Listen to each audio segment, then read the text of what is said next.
Welcome to the Decent People podcast, a production of Decentral Media, where we're committed to telling the stories of the founders, builders, and visionaries who are creating a new decentralized economy and internet experience.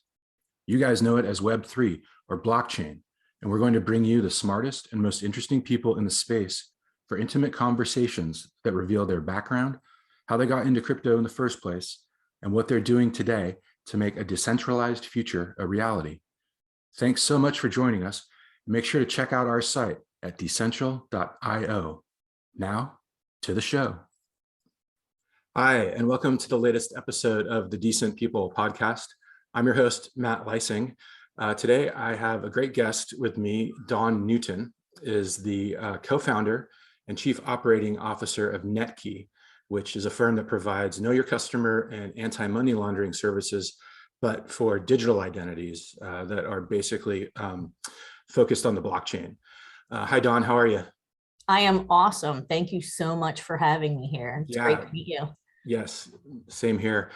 Before we start, I noticed that you have a culinary degree from a school in Paris, and that you served under several Michelin-starred chefs.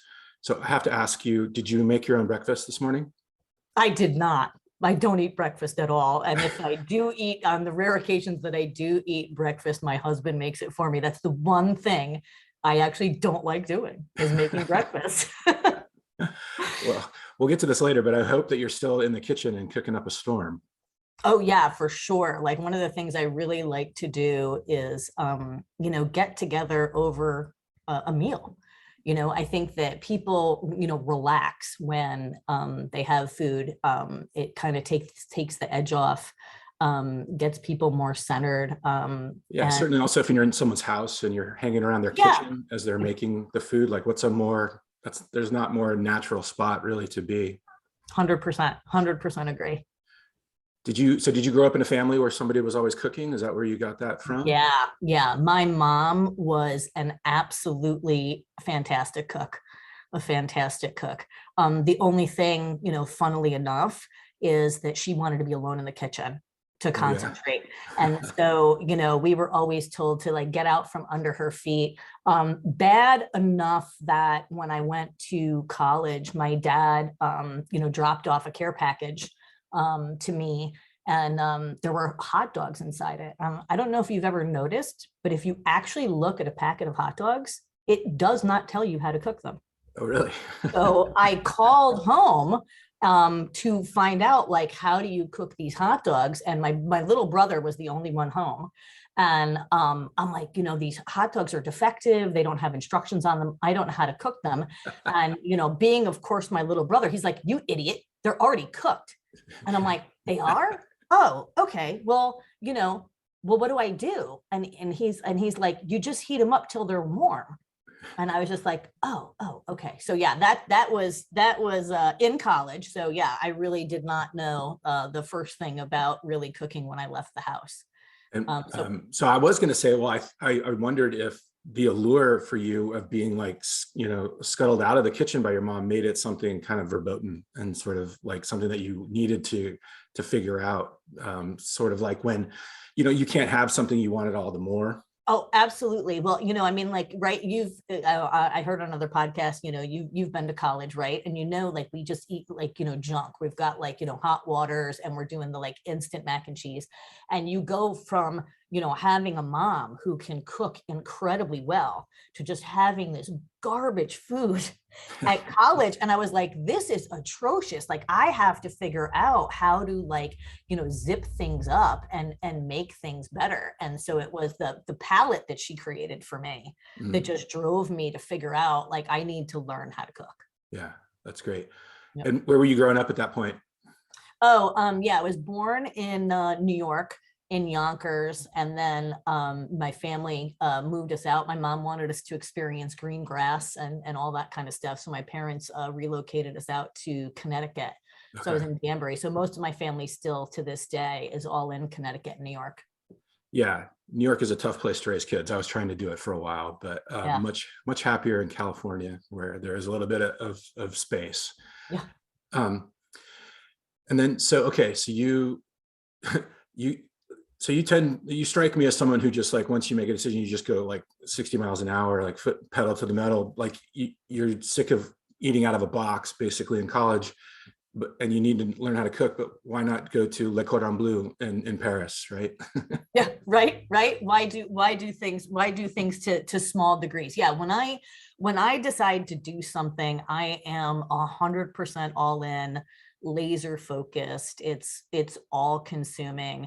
And so, the culinary thing, I did the tech thing, I did internet 1.0, and then was burnt out and said, the famous, James Bond words, never say never again. But I said never again on that tech.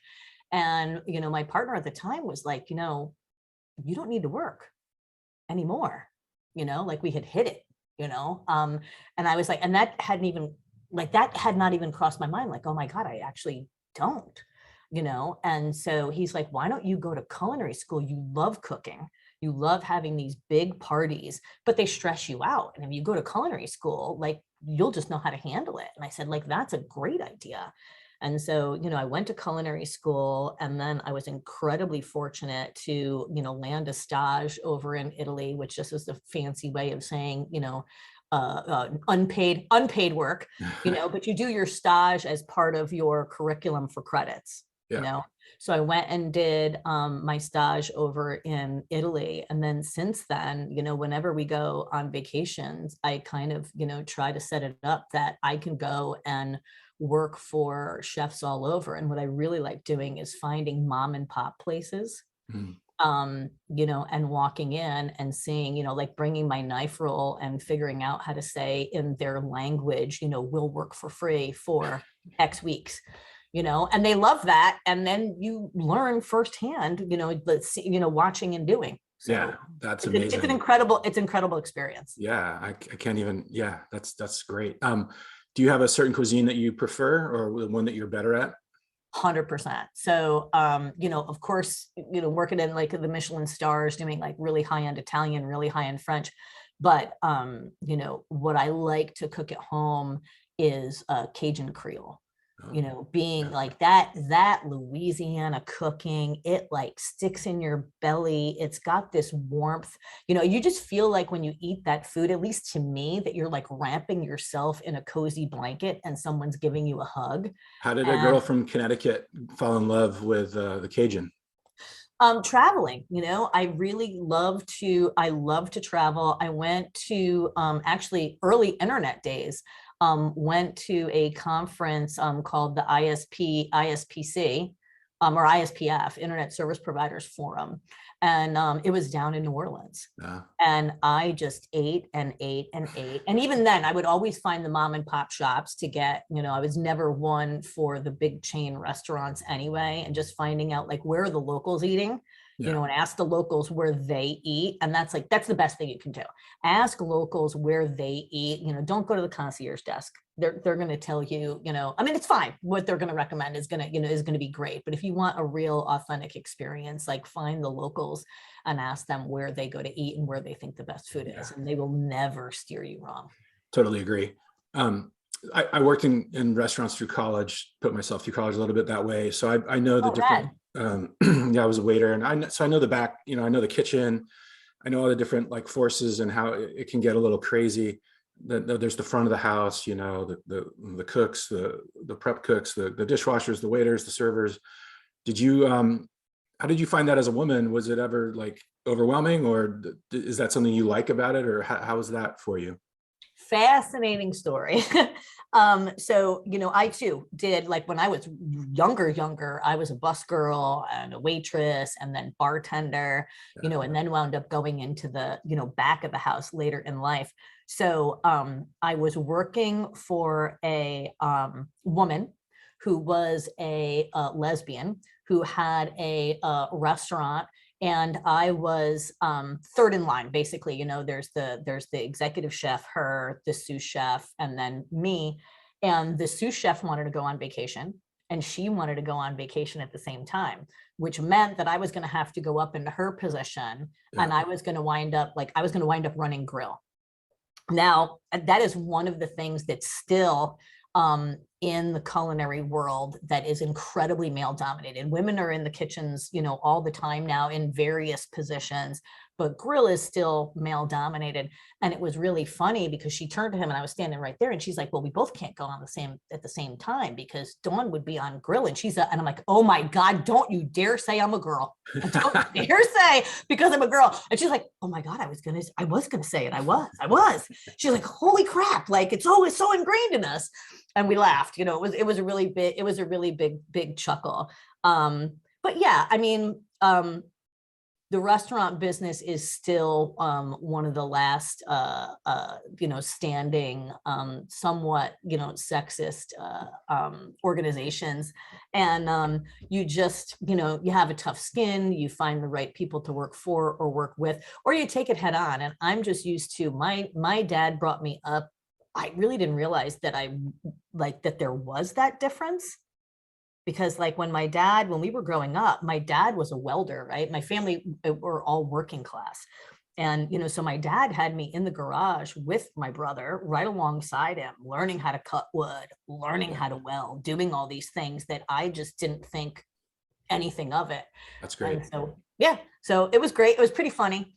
I enjoyed it. And that it really is like now, and I would say probably in the past, like, decade-ish, maybe 15 years, it's dialing down, and women are starting to, really be able to flourish and thrive in the restaurant industry, which is great to see. Yeah, I'm sad to say, I think I'm addicted to cooking shows. It's kind of like my happy place. I Food Network, the cooking channel, like that's pretty much where I go to. Yeah. Anyway, but let's go back a little bit to what you said. So early on, you were sort of in Web 1, but then I guess it left a really bad taste in your mouth and you said never again. What were you doing back then? Yeah, it wasn't, it wasn't a bad taste in my mouth. It was burnout. We wound up being so successful. So I started out working at Microcom, which was a modem manufacturer. And they made a Relay Gold, which was like the first, one of the first software applications that would connect computer to computer so that like I could remote take over your machine. Okay. And do that kind of thing. And then they had Relay Gold, which the US government was using and UPS was using, which was running mainframes so that, developers, if they were home, could take then it was desktop, there weren't laptops, desktop and log in to the actual mainframe systems and be able to make changes from, wherever they were kind of thing. It went from Microcom to Interaccess, which was a regional ISP out of Chicago, and then went to NetZero. And NetZero, they had this crazy idea that the internet should be free. And back then, AOL was charging people $30 a month for dial-up. Like that was incredibly expensive back in the day because people don't realize like nowadays, the phone, your phone bill back then all in was only like $20. So to have something that costs, 50% more than that was like, holy cow. So when I started at NetZero, I walked in as industry hire number 2, and there were, 4 people working in support. And within 3 years' time, we IPO'd, unicorn IPO, $1 billion valuation. I wound up having over 1,000 people reporting into me. I scaled the living daylights out of it. I, was able to compete. Like, mind you, we came late. We Facebooked their MySpace kind of thing, and so we, there was AOL, there was Microsoft. We were taking on titans of industry, and we became one of the largest ISPs really fast. How did they make money if they're not charging anybody? Where's the fee coming from? Well, the same way it is today now, it was ad sales. Yeah. They wound up having a little banner that went either across the top of your screen, about a 3/4 of an inch, or the bottom of your screen, and it ran ads. They had ads from like Best Buy, Victoria's Secret bought ads. That was hilarious. So yeah, it was one of the first. It was the first internet advertising in that way inside of an ISP, and that carried it. Like that covered the expense where AOL was charging $30, and so yeah. It's pretty interesting. And had you always had like a technical sort of acumen, or where did that come from? Like, were you like typical nerd as a kid on the computer a lot, or how No, did you get into it? No, because if you think about it, like early days, like people, at least, working class people, affording a computer, and they were just coming out, Atari came out when I was a kid, right? Yeah. I got Atari for Christmas one year. Yeah, it was a big deal, Very right? excited. And no, but like my dad was a steam fitter, and always had that technical acumen, and we knew how to build things. He had me in the garage right alongside my brother, building things with wood, welding, taught me how to weld, put things together that way.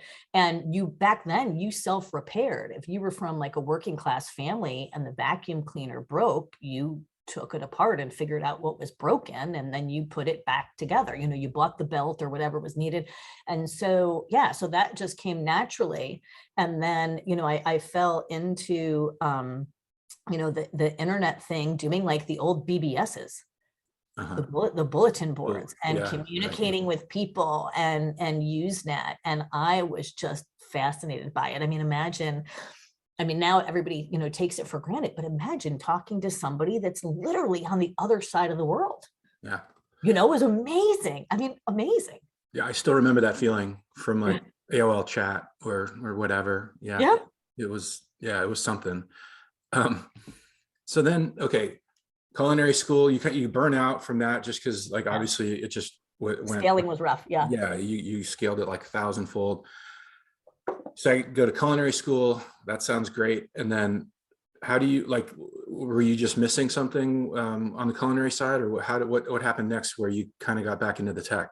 Yeah. So my partner was still working in tech, and he went to a Bitcoin conference and came home and was super excited. And I'm like, I'm so glad that you're so excited. It's so good for you. Good for you. Good for you.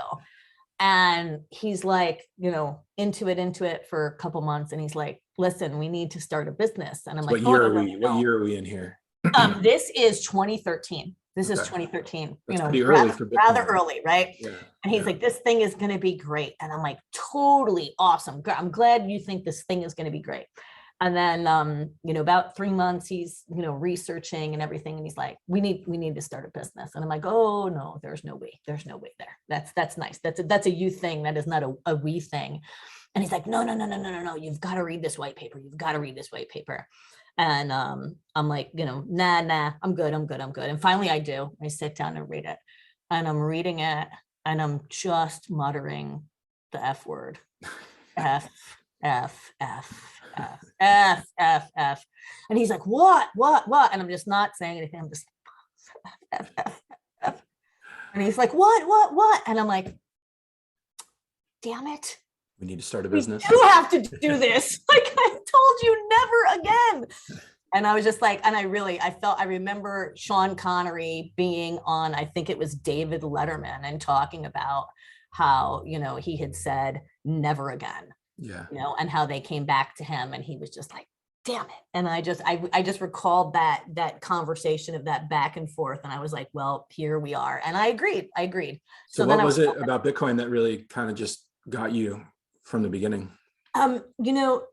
So in the early internet days, the passion for me was that it was going to take information that by and large, only the people that could afford to go to college or could afford to go into like these big industries that with real credentials had access to this information, right? Mm-hmm. And so I believed, and it turned out to be true, right, that the internet was going to democratize information. It was going to create somewhat equitable access. We're still working towards that, but I mean, by and large, equitable access to information. Yeah. And so I went into that because it was going to be a transformative technology. And then I could see that Bitcoin was going to be the same thing. It had the potential to be the same thing, except for rather than democratizing information, it was going to be able to democratize finance and give anyone in the world, as long as they had, a cell phone internet connection, access to a financial system where previously they had been, locked out or priced out of participating. Yeah, I think that's really interesting. I wish DeFi stood for democratized finance rather than decentralized. I think it's a much more kind of what at the core, what it really is. Yeah, I agree. That would actually be a better name for it, right? Yeah. So did you then, the business idea, was there an idea, or was it just like, we've got to do something, and you kind of took that idea of like this democratization of money and of finance, and you wanted to kind of put your energy into that part of it? Right. So, based on what myself and my co-founder are good at, we didn't want to focus on what Bitcoin could do, right? That's where other people's strengths are. What we wanted to focus on was what are the problems that Bitcoin is going to have, and that for us, identity was one of the things that really stuck out as something that, Bitcoin, then blockchain, then digital currency, then Bitcoin again, right, was going to, encounter issues with. Let's dive into that a little bit. What do you mean, like, help us understand the connection between identity and Bitcoin, and what the pain point there might be, or points? Right. Oh, absolutely. So, non-custodial wallets, I'm sure the people that listen to this podcast, right? You are an island unto yourself. You download the software. You are 100% in control of your keys.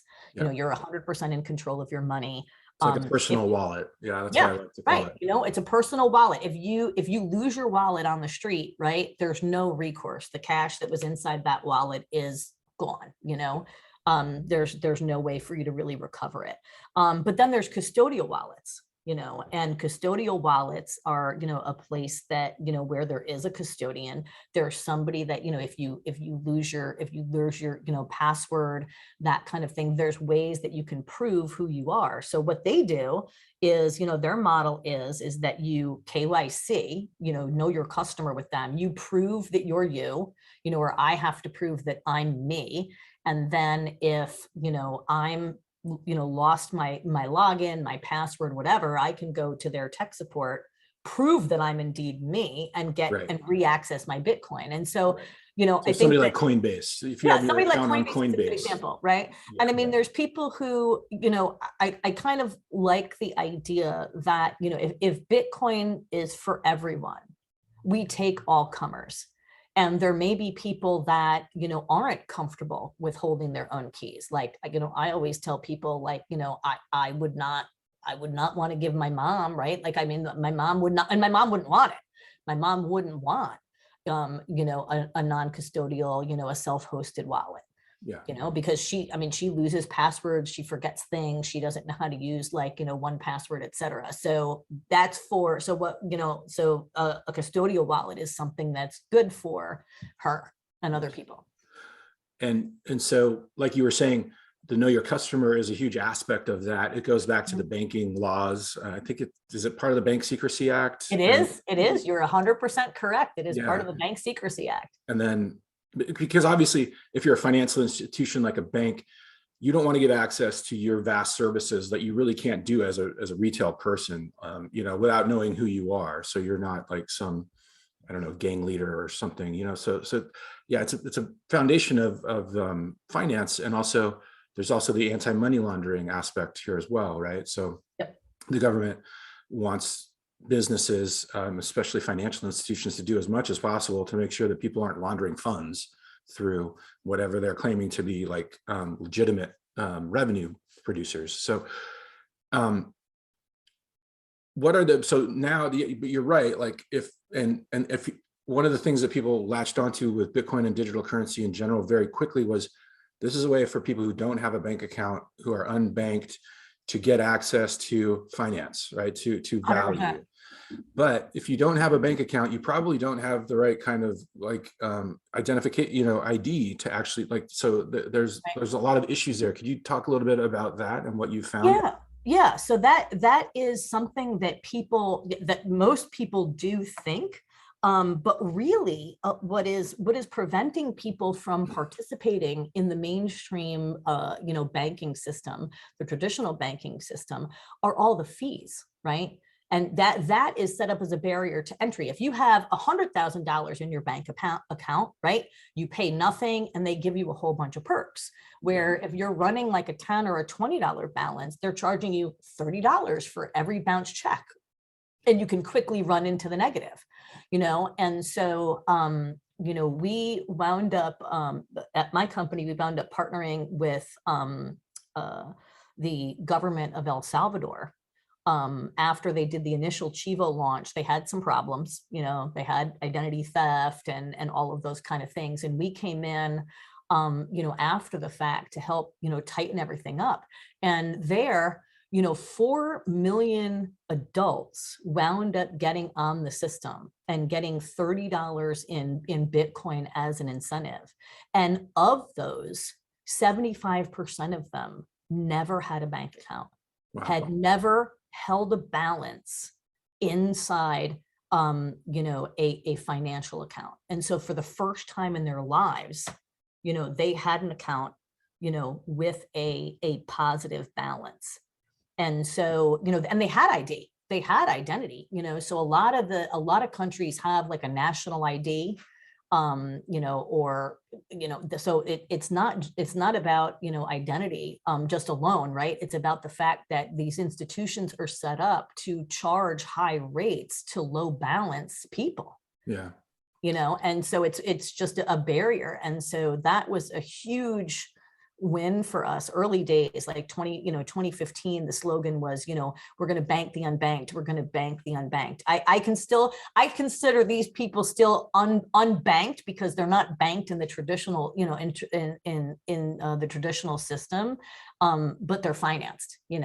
They have access now and can save all that money in remittances. Yeah. And you'd mentioned one thing the El Salvadoran government did, President Bukele there, is he gave pretty much everybody who opened a Chivo wallet $30 in Bitcoin. It's called an airdrop. Yep. But so you, from a security side, or a know your customer kind of point of view, that's a big risk because you need to stop people from opening like 6 or 7 different wallets, right? So that they get the $30 times 7. So right. How did you come into that, and what did you have to do to help ensure that wasn't happening? Yeah. Great question. So, early days, we've had clients in the past that do airdrops that have, gotten hit with, mass amount of fraud, right? Because if you're a hacker, right, you're smart and you know what you're doing, you can easily create 1,000, unique personas and come in and just bang that system like nobody's business. And at $30 a pop, you're like raking it in really fast, and it very quickly escalates because, you tell your other friends and then everybody's like pounding at the system. So, we can't give away our secret sauce, but we have a way to stop that fraud, dead in its tracks, so that, you don't wind up getting pounded with all of this fraud. And one of the things I do think it's important for the community to know, and the community to focus on, is that, this is not a Bitcoin problem, and this is not a crypto problem. And, it's being thought of in that way. But, with all the news coming out, it's hard for everybody to keep track.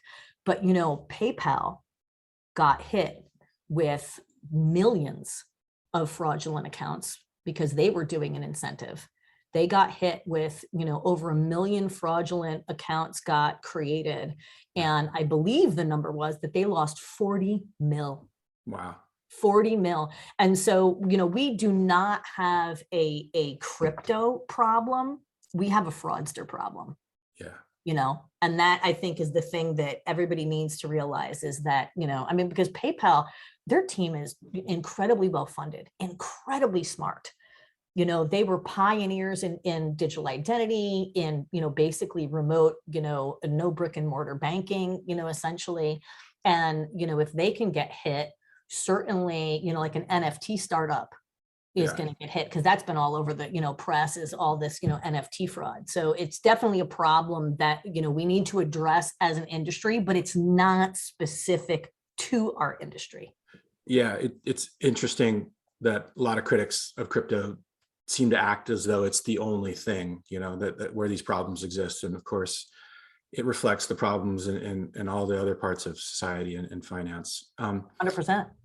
You mentioned some of the problems with the Chivo wallet early on. Were you brought in when Alpha Point came in to sort of like? Yeah, we were brought in before Alpha Point, and then Alpha Point came in right after us. And then we just recently announced, even though we came in separately, we work incredibly well together. So at BTC Miami, we did a whole talk about, the Chivo launch and what it means for Bitcoin. And then one of the things we announced is that we are partnering together to bring, other countries online, either in the same way or in a similar way to what El Salvador did. Are those something you can talk about publicly, or is that? Yeah, absolutely. Which countries are maybe next?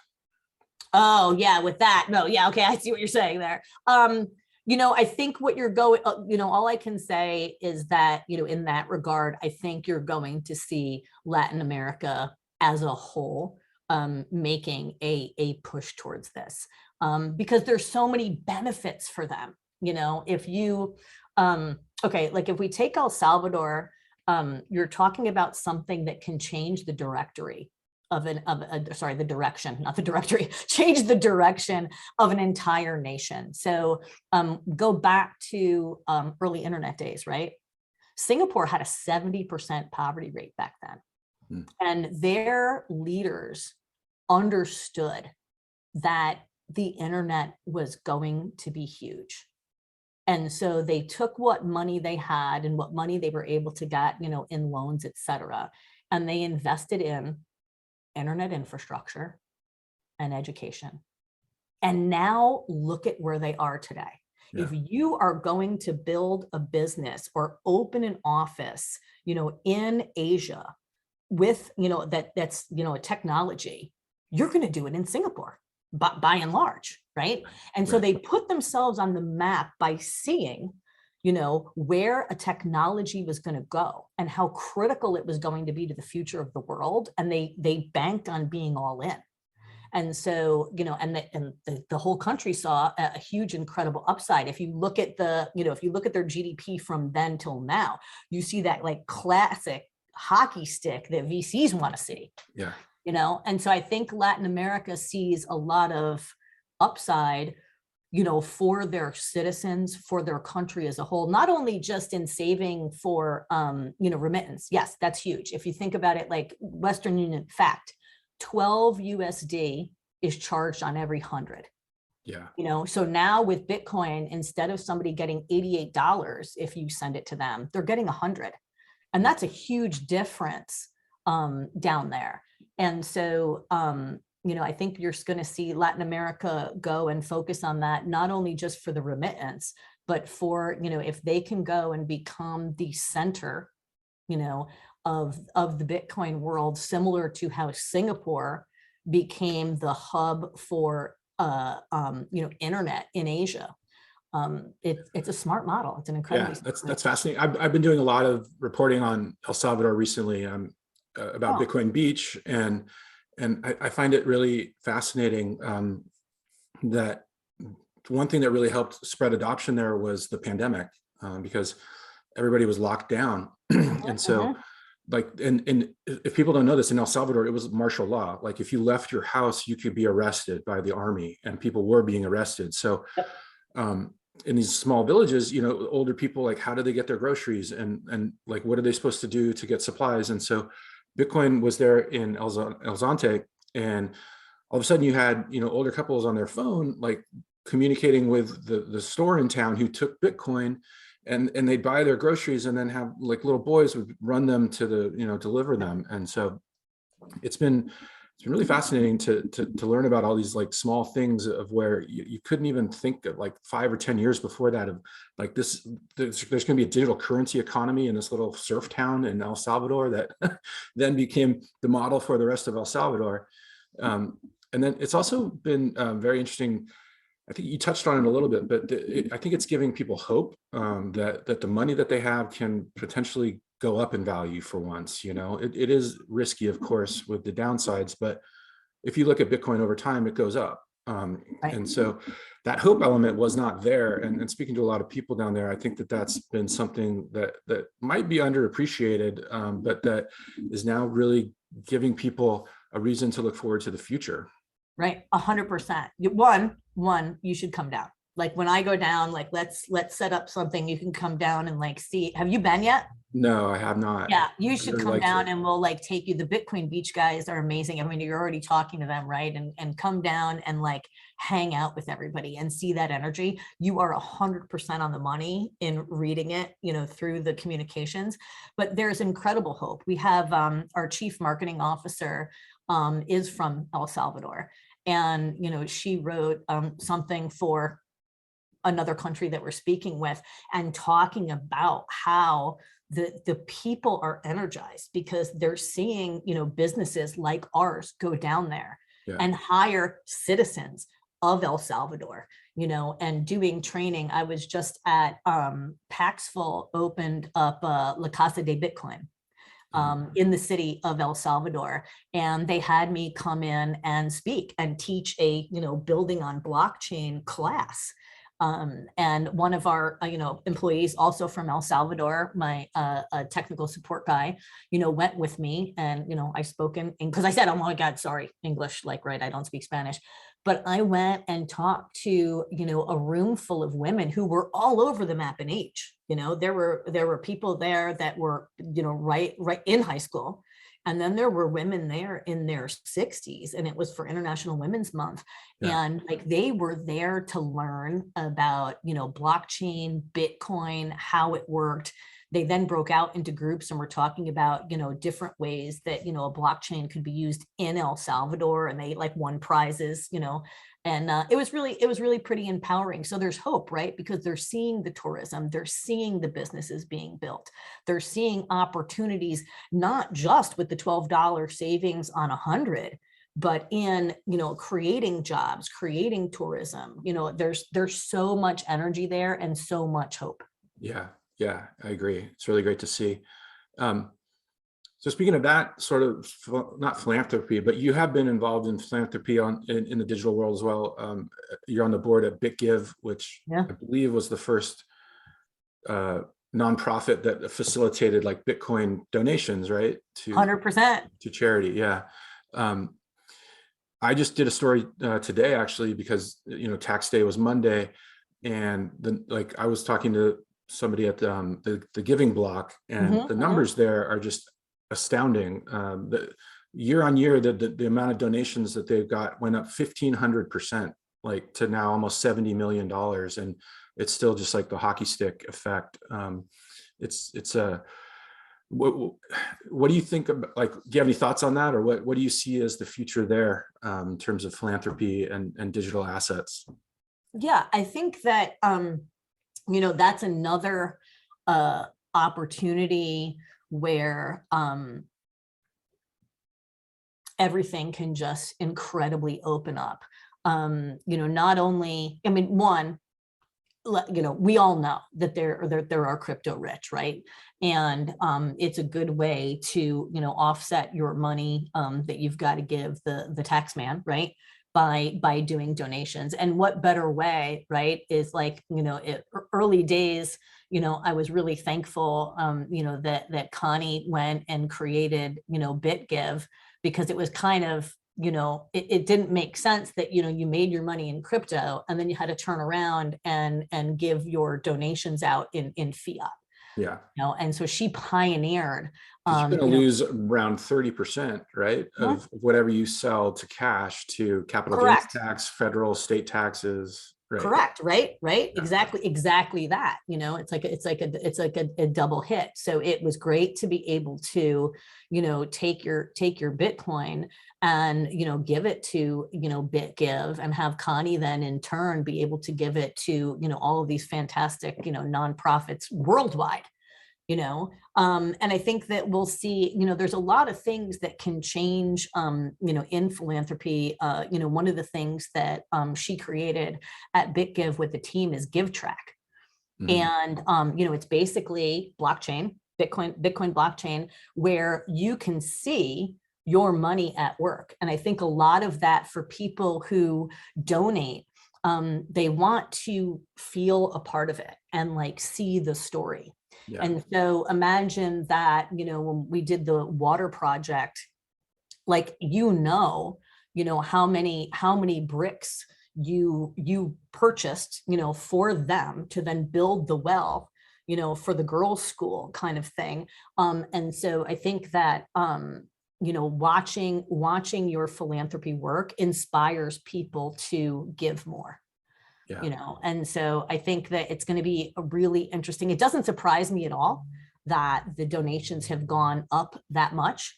I think that that's incredibly fantastic. And I can't wait to see, where that future will lead for us, in the philanthropic arena. One thing I learned by doing this story that I thought was really cool is NFTs are more and more allocating part of their sales to charities. And as you might know, with an NFT, there's a royalty possibility there where if, like, I'm an artist and I sell my NFT for $1,000 and then somebody sells it for $100,000, I can embed, a little bit of a percentage that I get every time there's a resale. And people are pegging those royalty resales to charities. So it's this whole new, right? It's like one of those things where you're just like, oh man, those poor people that don't get crypto, because it's so cool. It is, right? You never think of this thing like that would never happen in a traditional charity kind of way, right? But here, and then like they were saying at the Giving Block that like $20 to $30 million of their donations have come through this sort of like NFT focused application, which right. Yeah, I just found fascinating. And think about that we don't know, right? Like think about when you look at, what is it, Sotheby's? When you go and auction this stuff up, yeah, or off, it gains and gains and gains in value. Yeah. And you see, I mean, we've got massive historical data on that. Think about like the first toys that, you bought from like Star Trek or Star Wars kind of thing, and, bought them at, Target or Toys R Us, and then what they're worth today, if they're still, in the box, et cetera. And so NFTs, right? You buy them now, and like you're saying, they've allocated a set percentage. Yeah. So something that sold for, 100,000 can go and sell for, 500,000, $1 million, 5 million. That is literally the gift that keeps on giving. Yep. That needs to be trademarked right there for this or something. For sure. Have at it, people. Have at it. Literally the gift that keeps on giving. Yep. It's got a better ring to it than non-fungible token anyway. So, True. So what is, as you can tell, I'm on the nomenclature stuff. I think it needs to change. Yeah. I think it needs to get a little softer and more fuzzy. What's next for Netkey? Like what are you excited about, or what's like, are there new frontiers that you want to get into, or how are things going there? Yeah, absolutely. I'm really excited. So I'm, people make the assumption that like, we're in the identity space. And, so we're like anti-privacy, all that kind of thing. I am a huge privacy nerd. I dressed up as the, Statue of Liberty. And my husband dressed up as Uncle Sam, put me in chains. I had the makeup on and everything. And we went out on a Restore the Fourth protest. And what we did find out is the media loves to stick a microphone to the people that are dressed up, because they think that it's going to be, really, really interesting. So it was great to be able to say, on camera and mic'd that, the PRISM program in the US, isn't okay.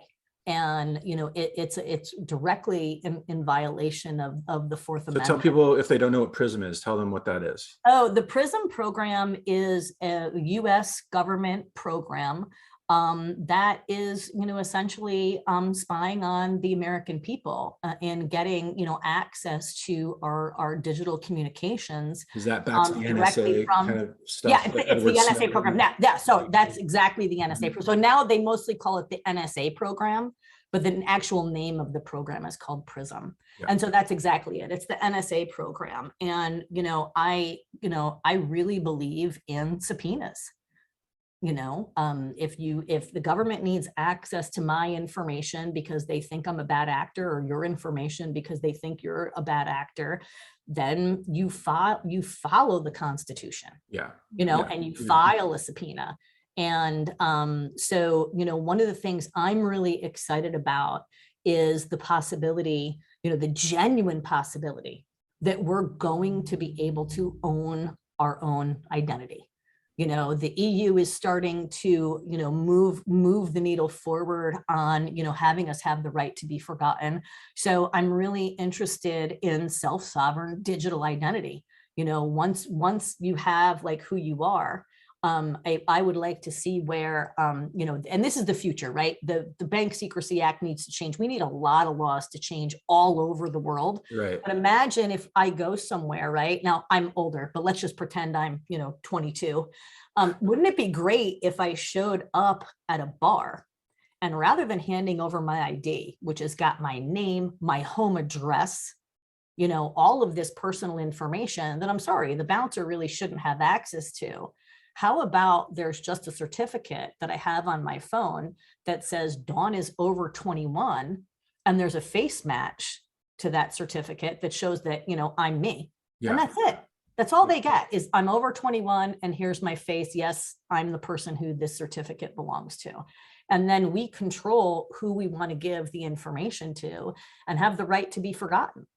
How do you get around the problem here that to do that, you need it to be a decentralized function? And what we've relied on in the past for identity is centralized functions, whether it's a passport or a driver's license. How do you foresee that same level of authority being bestowed in a decentralized world when it's there's the convenience factor of the centralized authority for that reason, right? How do you is that an issue for you, or has that been solved? That's something that's always kind of stuck in my mind that makes this one kind of tricky. Right. So, it is, right? I mean, when you go and trying to tackle these huge problems, it is incredibly complex. Right. And it's never, that simple. Because like, for your example, a birth certificate from the government would be the thing that was maybe the basis of that like certificate, right? Right. And how many people don't have those? Yeah. I mean, there are people in the world that don't have those. So one of the things, that like an example that at least resonates for me is that, the Red Cross lost millions of dollars that were supposed to go to Haiti. Yeah. Right. And Haiti, by and large, doesn't have, identity, that there's not. So a service like Netkey, we cannot at this juncture help them. Right. But wouldn't it be more efficient if, you and I could go and donate Bitcoin, directly to those people, right? The actual Haitians that are there. And so, things, we've got to start thinking outside of the box of like, how can you ID someone without ID? And one of the things that, resonated, at least for me, was that, Doctors Without Borders are there, and they are literally the boots on the ground. They are physically there. They are, with the people that are going through, the hurricane or the typhoon or whatever natural disaster or, government disaster, that has happened. And, so for me, like, they can vouch, right? If they're physically there, they can turn around and say that I know this person and I know that person and I know this person and I know that person. And then you and I can decide if that's good enough. Like, it would be good enough for me. That would be good enough for me. That they say, okay, the Doctors Without Borders is telling me, to send it to this guy or this woman. then fine. I don't need to go through the Red Cross. I'll just go and send my Bitcoin directly to this woman because, Doctors Without Borders said, okay.